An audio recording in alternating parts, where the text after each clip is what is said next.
दोस्तों पूरी दुनिया में उड़ने वाले लगभग सभी पैसेंजर एयरक्राफ्ट्स को सिर्फ दो ही कंपनीज मैन्युफैक्चर करती हैं और इन कंपनीज का नाम है बोइंग और एयरबस। इन दोनों के अलावा दुनिया में ऐसा कोई भी और बड़ा प्लेयर नहीं जो पैसेंजर एयरक्राफ्ट्स की मैन्युफैक्चरिंग करता हो। वैसे तो साल 1980 में हमारे देश भारत में भी प्लेन्स की मैन्युफैक्चरिंग शुरू हो गई थी, लेकिन इसके बावजूद आज तक हमारा देश ऐसा कोई बड़ा पैसेंजर प्लेन नहीं बना पाया है और एयरक्राफ्ट मार्केट्स की इस ड्यूओपोली के अंदर 1% हिस्सा भी एक्वायर नहीं कर पाया है। लेकिन दोस्तों अब सवाल ये उठता है कि आखिर क्यों कोई भी और प्लेयर ये प्लेन्स बना नहीं पाता और क्या भविष्य में हमारा इंडिया इस मार्केट में ब्रेक थ्रू कर सकता है। तो चलिए जानते हैं इन सभी सवालों के जवाब आज की हमारी इस वीडियो में। दोस्तों इंडिया में 80 के दशक से ही छोटे एयरक्राफ्ट बनते रहे हैं और यहाँ पर ऐसी बहुत सी कंपनीज हैं जो छोटे हेलीकॉप्टर्स या फिर मिलिट्री एयरक्राफ्ट बनाती हैं। अब ऐसे में सवाल ये है कि लगभग 40 सालों से एयरक्राफ्ट बनाने वाली ये कंपनी आज तक कोई बड़े पैसेंजर एयरक्राफ्ट क्यों नहीं बना पाई। अब दोस्तों ऐसा बिल्कुल भी नहीं है कि हमारे देश के अंदर रिसोर्सेज या फिर टैलेंट की कमी हो। देश के बेहतरीन डिजाइनर्स, इंजीनियर्स और रिसर्चर्स काम कर सकते हैं, लेकिन यहाँ पर दिक्कत एविएशन मार्केट की है, जिसे आज की डेट में किसी एक कार्टेल ग्रुप की तरह चलाया जाता है। आपको बता दें कि बोइंग और एयरबस ने एविएशन मार्केट के 99% हिस्से पर कब्जा किया हुआ है, जहां पर बाहर वालों को एंट्री तक नहीं मिलती। और परेशानी की बात ये है कि इंडिया भी उन बाहरी लोगों में ही आता है जिन्हें इस ग्रुप के अंदर एंट्री नहीं दी जाती। चलिए दोस्तों अब ये समझते हैं कि आखिर ये ग्रुप बना कैसे और कैसे शुरुआत हुई एयरबस और बोइंग की इस डुओपोली की। तो बता दें कि ये बात 1916 की है, जब अमेरिका में रहने वाले लकड़ी के एक व्यापारी विलियम एडवर्ड बोइंग ने एक एरो प्रोडक्ट कंपनी की स्थापना की, जिसका नाम उन्होंने बोइंग रखा। इसके तुरंत बाद उन्होंने एक अमेरिकन नेवी ऑफिसर कॉनरेड के साथ मिलकर एक 2-सीटर सी प्लेन बनाया जो समुद्र की सतह से ही टेक ऑफ और उसी पर लैंड कर सकता था। फिर 1917 में उन्होंने फर्स्ट वर्ल्ड वॉर के दौरान नेवी ऑफिसर्स के लिए फ्लाइंग बोट बनाना शुरू किया, जो कि स्पेशली वॉर के लिए ही डिजाइन की गई थी। और कुछ इसी तरह सेकेंड वर्ल्ड वॉर के दौरान भी बोइंग ने जेट्स, मिलिट्री एयरक्राफ्ट और ट्रांसपोर्टेशन एयरक्राफ्ट जैसी कई चीजें बनाई। इन सबको देखते हुए उस दौरान अमेरिकी सरकार ने इस कंपनी को $100 बिलियन की फंडिंग दी और इस तरह से वॉर खत्म होते होते सरकार और बोइंग के बीच की ये पार्टनरशिप काफी गहरी होती गई। इन दोनों की बॉन्डिंग इतनी मजबूत हो गई कि आप ये भी कह सकते हैं कि बोइंग डायरेक्टली सरकार का भागीदार बन गया था। जिस समय बोइंग अपनी सक्सेस को देख रहा था, उस समय यूरोप के कई सारे देश अपनी छोटी छोटी एविएशन इंडस्ट्रीज को डेवलप करने की कोशिश कर रहे थे। उन्हें भी वॉर्स के लिए एयरक्राफ्ट्स की जरूरत थी और वो वक्त वक्त पर छोटे मोटे इनोवेशंस भी करते रहते। लेकिन दोस्तों इनमें से कोई भी कंपनी बोइंग कंपनी जितने बड़े एयरक्राफ्ट्स नहीं बना पाई। साथ ही उस समय तक बोइंग एक बहुत बड़ी कंपनी बन चुकी थी, क्योंकि इस कंपनी को अमेरिकी सरकार से बहुत ज्यादा सपोर्ट मिल रहा था। ऐसे में इसे यूरोप की कंपनीज चाहकर भी टक्कर नहीं दे पाती। इसीलिए यूरोप की एविएशन कंपनीज ने भी अपनी अपनी सरकारों से मदद मांगना शुरू कर दिया, ताकि वो बोइंग से मिल रहे कंपटीशन का मुकाबला कर सके। और फिर आखिरकार जर्मनी, फ्रांस और यूके ने ये डिसाइड किया कि वो अपने देशों की 3 छोटी एविएशन कंपनीज को मिलाकर एक बड़ी स्ट्रॉन्ग एविएशन एंटिटी बनाएंगे और इस मार्केट में एंट्री लेंगे। और दोस्तों यहीं से नींव पड़ी एयरबस की। एयरबस और बोइंग ये दोनों ही ऐसी कंपनीज हैं जो आज दुनिया में मौजूद हैं, जिनके सरकारों के साथ बहुत ही ज्यादा स्ट्रॉन्ग टाइज हैं और इन कंपनीज को बहुत बड़े स्केल पर पैसा और रिसोर्सेज दोनों मिलता है। आपको बता दें कि आज के दौर में भी बोइंग यूएसए का सेकंड बिगेस्ट लॉबिंग एजेंट है और हर साल यूएस के अंदर ये लगभग $230 मिलियन की लॉबिंग करता है। अब दोस्तों अगर आप लॉबिंग का मतलब नहीं जानते, तो इसका मतलब ये होता है कि अपने हिसाब से कानून और पार्लियामेंट के डिसीजंस को चेंज करने के लिए और पॉलिटिकल पार्टीज को लुभाने के लिए पैसे का इस्तेमाल करना।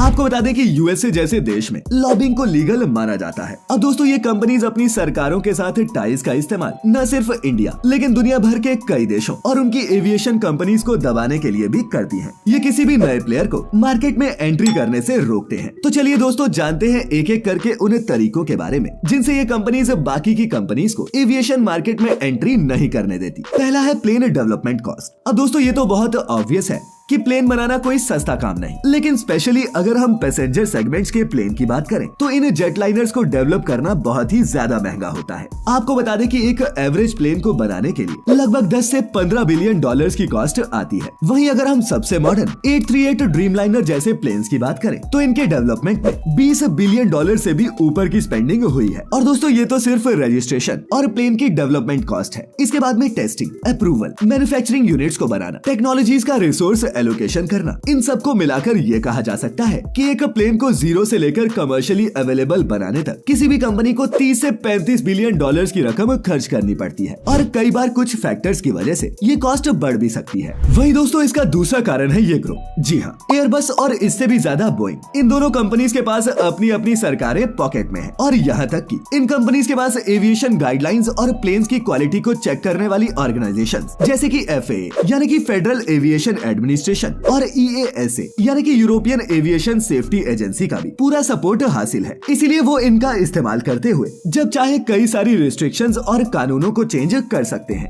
दोस्तों आपको बता दें कि एविएशन पॉलिसीज बनाने वाली इन बॉडीज का डोमिनेंस पूरी दुनिया में है। इनफैक्ट अगर हम कुछ बड़े देश जैसे इंडिया, चाइना या रशिया को छोड़ दें तो इनके अलावा जितनी भी कंट्रीज हैं वो FAA या फिर EASA के सेफ्टी स्टैंडर्ड्स को ही मानते हैं। ऐसे में अगर FAA ने कह दिया कि ये प्लेन सेफ नहीं है तो ऐसा नहीं होगा कि सिर्फ USA के अंदर की कंपनीज ही उसे इस्तेमाल करना बंद करेंगी, बल्कि दुनिया भर में इसका स्नोबॉल इफेक्ट होगा। सेम चीज यूरोपियन यूनियन के साथ भी है। अगर वो किसी भी रीजन के कारण किसी कंपनी पर रिस्ट्रिक्शंस लगाती हैं, तो कई सारी छोटी छोटी कंपनीज जिनके खुद के ऐसे डिपार्टमेंट्स नहीं होते वो उनके रूल्स को मानने लगते हैं और एक दो देशों के विवाद के कारण लगभग सभी कंट्रीज को उन नियमों और डिसीजंस को फॉलो करना पड़ता है। तो दोस्तों इस तरह से आप भी समझ सकते हैं कि इन सरकारों का इन्फ्लुएंस कितना ज्यादा स्ट्रॉन्ग है। चलिए अब हम कुछ एग्जांपल्स देखते हैं कि किस तरीके से इन दोनों कंपनीज ने एक कार्टेल बनके पास्ट में अपने दूसरे कॉम्पिटिटर्स को फेल कर दिया। अब दोस्तों पहले के दिनों में छोटे रूट्स पर छोटे प्लेन उड़ाना अनप्रॉफिटेबल था, क्योंकि जो छोटे एयरक्राफ्ट होते थे वो बड़े एयरक्राफ्ट जितने एफिशिएंट नहीं होते। इसीलिए बोइंग और एयरबस इन दोनों ही कंपनीज ने छोटे प्लेन्स पर ज्यादा ध्यान नहीं दिया। लेकिन बॉम्बार्डियर जो एक कैनेडियन कंपनी थी वो पहले ट्रेन्स और फिर छोटे प्लेन्स वगैरह बनाने लगे। उन्होंने वक्त के साथ ये बहुत पहले ही आइडेंटिफाई कर लिया था कि छोटे प्लेन्स का मार्केट तभी बढ़ेगा अगर उनके इंजन की एफिशिएंसी अच्छी होगी। इसी तर्ज पर उन्होंने छोटे प्लेन्स को डेवलप करना शुरू कर दिया। जब बॉम्बार्डियर ने अपने प्लेन्स डेवलप किए तब मार्केट में ऐसे कई लोग थे जिन्हें ऐसे छोटे एयरक्राफ्ट की जरूरत थी और तब इस कंपनी को कई ऑर्डर्स भी मिलने लगे। ऐसे में जल्द ही बोइंग और एयरबस को समझ आ गया कि ये नया मार्केट सेगमेंट खुल गया है और उसके अंदर उनका एक कॉम्पिटिटर सारा मार्केट शेयर ले लेगा। इसीलिए बोइंग ने US गवर्नमेंट से कहा कि बॉम्बार्डियर प्रेडेटरी प्राइसिंग का इस्तेमाल कर रहा है, यानी कि अपने प्लेन्स को कुछ ज्यादा ही सस्ती कीमत पर लोगों को बेच रहा है ताकि वो मार्केट पोजीशन एक्वायर कर ले, और ये पूरी तरह से इलीगल है।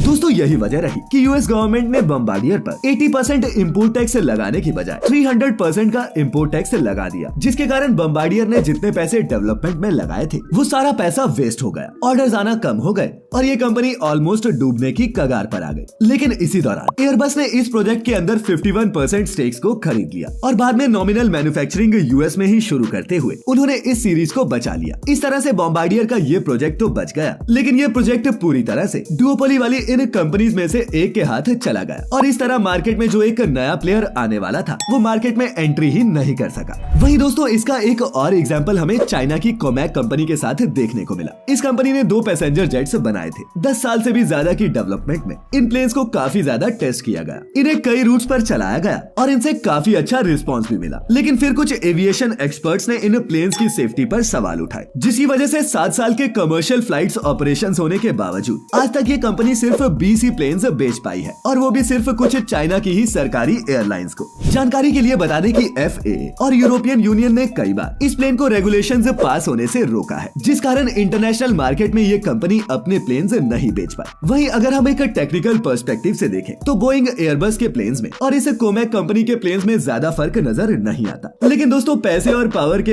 इस खेल में एविएशन मार्केट में कोई भी और कंपनी फ्यूचर में उठ पाएगी ऐसा लगता नहीं। खैर दोस्तों आपको क्या लगता है, क्या फ्यूचर में ऐसी कोई कंपनी आएगी जो एयरबस और बोइंग को टक्कर दे पाएगी? आप क्या सोचते हैं नीचे कमेंट सेक्शन में जरूर लिखें। और आज की ये वीडियो इंटरेस्टिंग इन्फॉर्मेटिव लगी हो तो इसे अपने दोस्तों के साथ भी शेयर जरूर करें। ऐसी सभी वीडियो देखते रहने के लिए चैनल को सब्सक्राइब करना न भूलें। तो जल्द ही फिर मिलेंगे, तब तक के लिए आपका बहुत बहुत शुक्रिया।